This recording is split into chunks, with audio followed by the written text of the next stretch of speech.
পরীক্ষা দিতে যাবে ছেলে। ছেলে বলছে, মা আজকে ডিম সিদ্ধ করো, ডিম খেয়ে যাব, ডিম খেয়ে যাব, দুধ খেয়ে যাব পরীক্ষা দিতে। এবার মা কি বলে?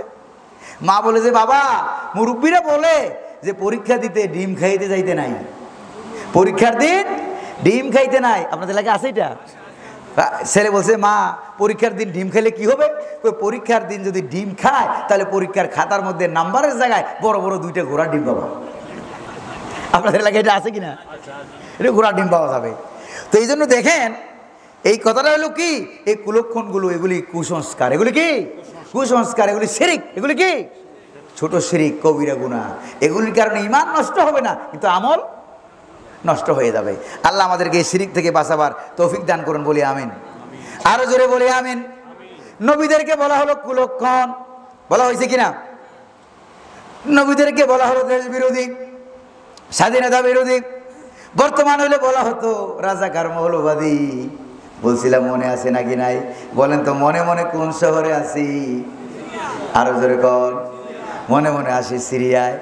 এবার নবীদেরকে যখন এটা বলা হলো, এবার নবীরা বললেন, ক্বালু তাইরুকুম মাকুম, তোমাদের কুলক্ষণ তোমাদের সাথে, আমরা আল্লাহ নবীদের সাথে কখনো কোনো অশুভ লক্ষণ নাই। আল্লাহু আকবার বলেন না? আরো জোরে বলেন না আল্লাহু আকবার। এবার নবীরা যখন এই কথা বললেন, এবার নবীদের সামনে দিয়ে ব্যারিকেড, অন্য এলাকায় যাইতেও দেয় না, নবীদেরকে গালিগাল দেয়, মিথ্যুক বলা হলো, দেশবিরোধী বলা হলো, কুলক্ষণ বলা হলো। এই খবরটা চলে গেল পাহাড়ের গুহায় সেজদায় রত ওই কাঠমিস্ত্রির কাছে। আল্লাহু আকবার বলেন। এই খবর চলে গেছে কার কাছে? কাঠমিস্ত্রি কয়জন?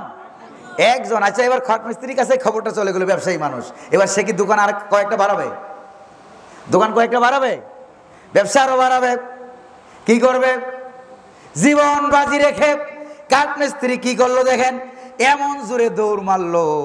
ব্যবসার মহব্বত, স্বামী স্ত্রীর মহব্বত, সন্তানের মহব্বত, দোকানপাটের মহব্বত, পেশার মহব্বত, ধন সম্পদ, টাকা পয়সার মহব্বত তার দিলের ভিতরে জায়গা লাগলো না।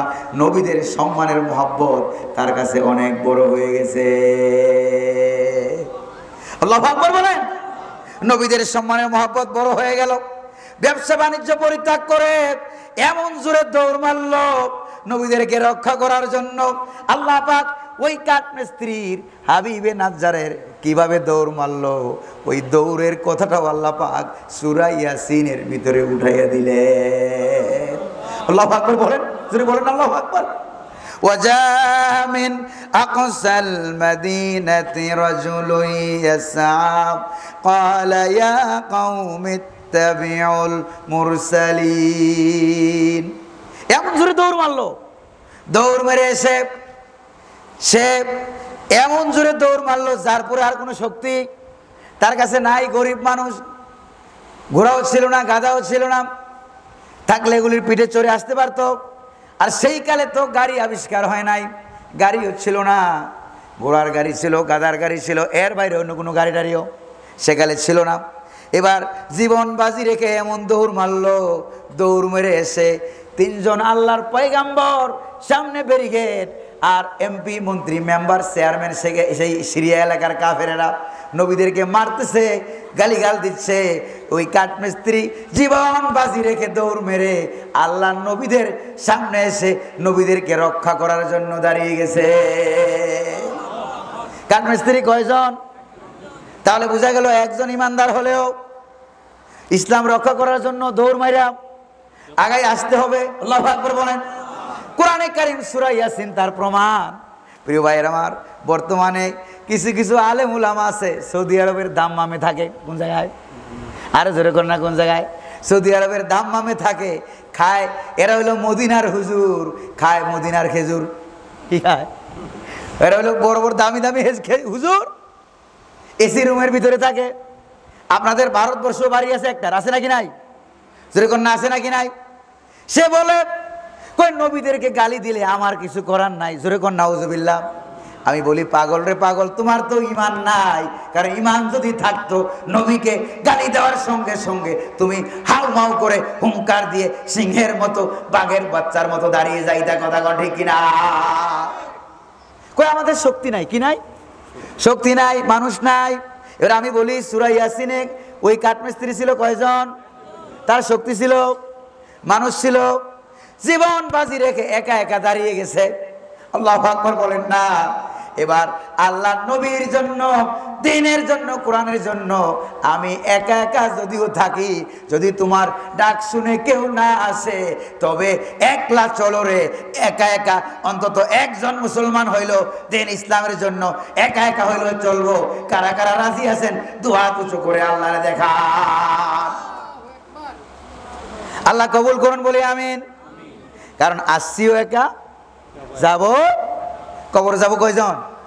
একজন। জন্ম হইল কয়জন? একা একা। কবরও যাব একা একা।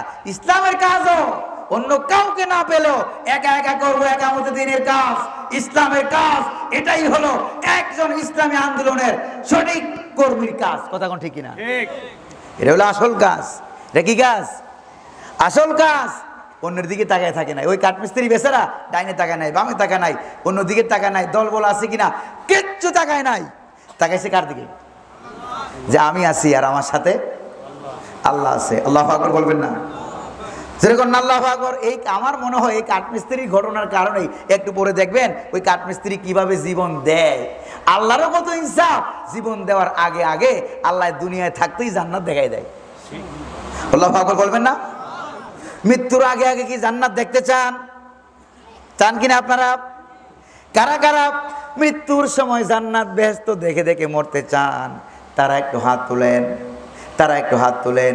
তাহলে ওই কাঠমিস্ত্রি হাবিবে নাজ্জারের মতো হতে রাজি আছেন নাকি নাই?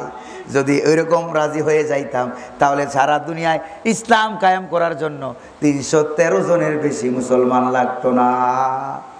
যেরকম ঠিক কিনা? फिजाए बदरे पैदा कौन, फरिश्ते तेरी नुसरत को, फिजाए बदरे पैदा कौन, फरिश्ते तेरी नुसरत को, उतर सकते गर्दों से कतर अंदर कतर अबदी। বদরের মুসলমানদের মতো যদি ঈমান আনতে পারো, আল্লামা ইকবাল বলেন, তাহলে আল্লাহ রাব্বুল আলামিন আকাশ থেকে কাতারে কাতারে ফেরেশতা দিয়া তোমাদেরকে সাহায্য করবে। ওয়া কানা হাক্কান আলাইনা নাসরুল মুমিনিন। আর চিল্লায় কোন আল্লাহু আকবার। ইমানদারদেরকে সাহায্য করা, সহযোগিতা করা আল্লাহ বলেন আমি রব্বুল আলামিনের উপরে ওয়াজিব হয়ে যায়। প্রিয় ভাইরা আমার, কাঠমিস্ত্রি দৌড়ে দাঁড়ায় গেছে পয়গম্বরের সামনে। দাঁড়াইয়া চুপচাপ থাকে না, কি স্লোগানটা দেয় দেখেন কয়জন?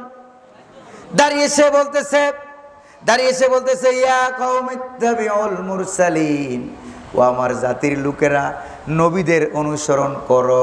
বেচারা গরিব মানুষ, কাঠমিস্ত্রি মানুষ, দলবল নাই, লোক লস্কর নাই, কোনো বাহিনী নাই, একা মানুষ। কত বড় ঈমান, কত বড় সাহস।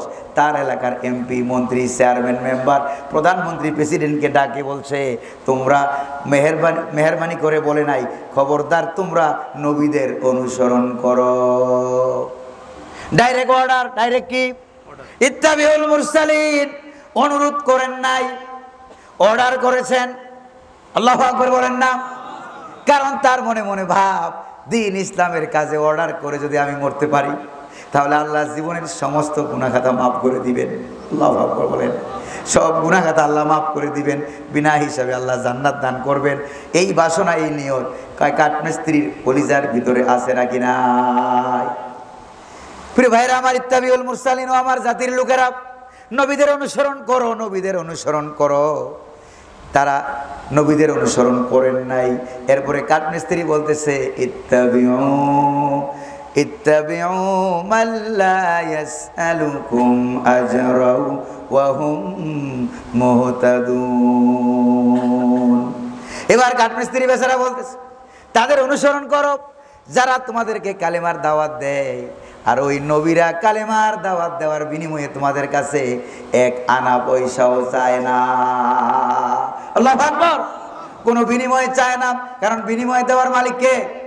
আমি কালেমার দাওয়াত দেব, বিনিময় দিবেন যিনি তিনি কে?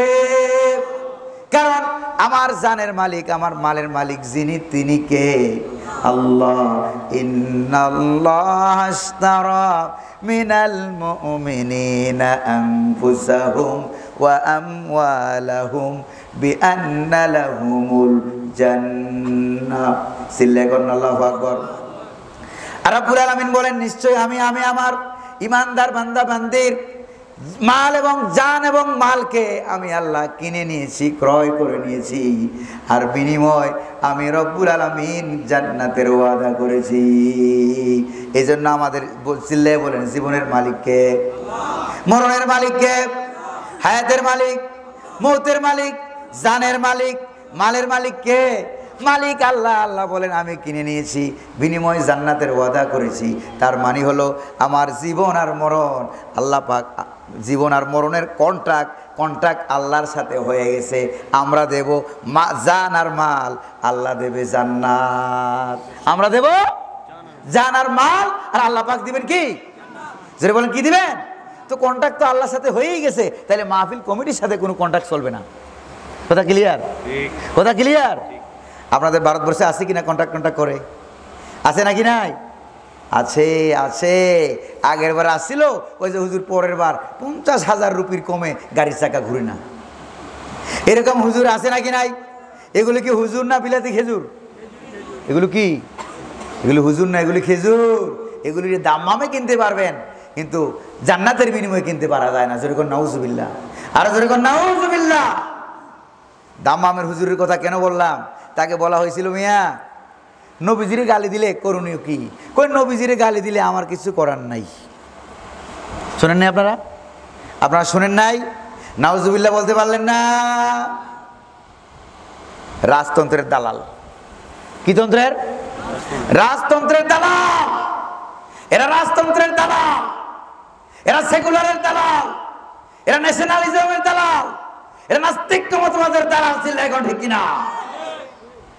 তো কিছু আছে দালাল হুজুর, আর কিছু আছে আলাল হুজুর। বুঝে শুনে চলতে হবে কার পিছনে আপনি যাবেন।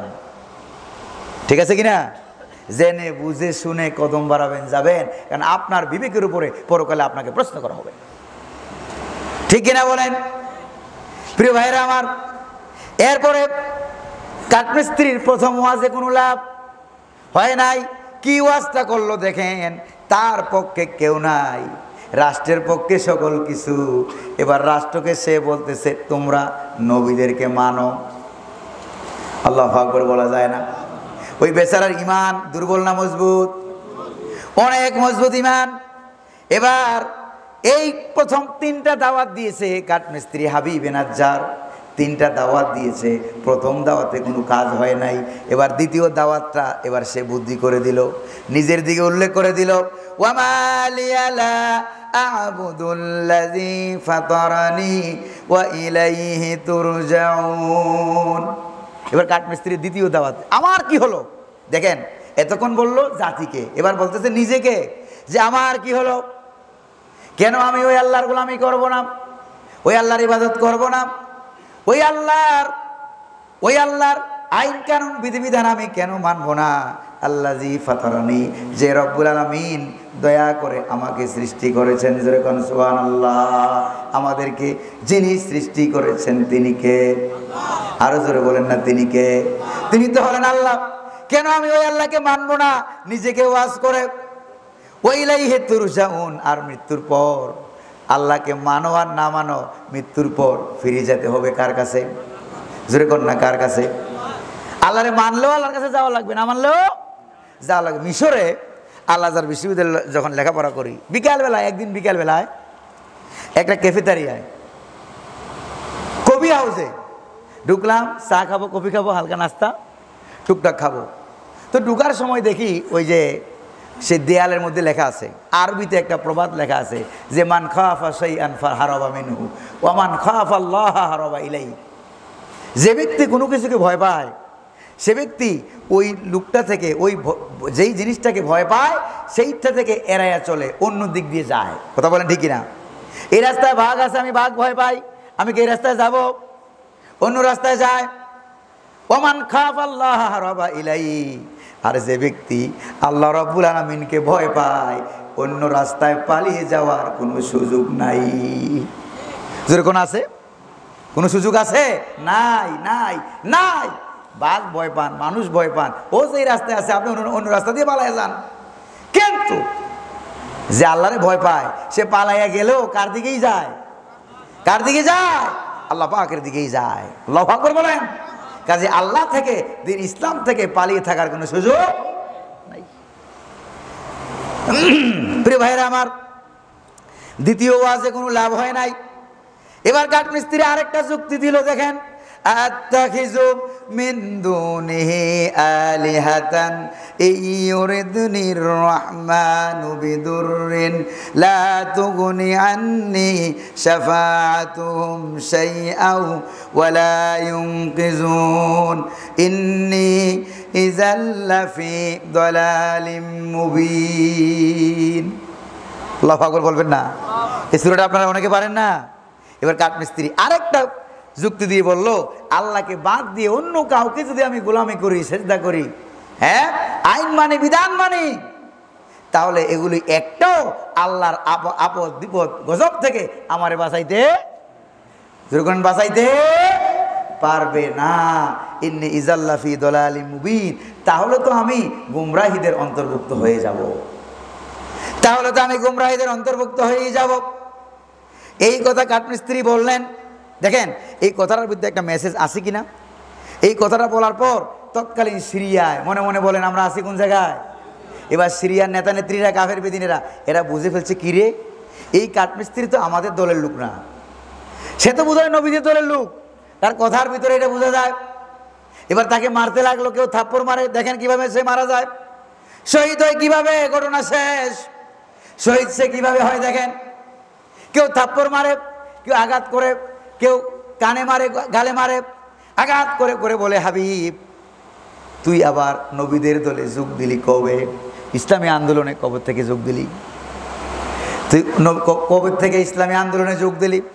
কবে থেকে একামতে দিনের কাজে যোগদান করলি? ওরে কাঠমিস্ত্রি, তুই তো আমাদের এলাকার গরিব ছেলে, গরিবের পোলা, গরিবের ছেলে, গরিবের সন্তান, গরিবের পোলা, কেন তুই ওই দলে যোগদান করলি? আসলে তুই ওই দলে যোগদান করিস কবে বল? তাকে থাপ্পড় মারতে লাগলো, রিমান্ড দিতে লাগলো।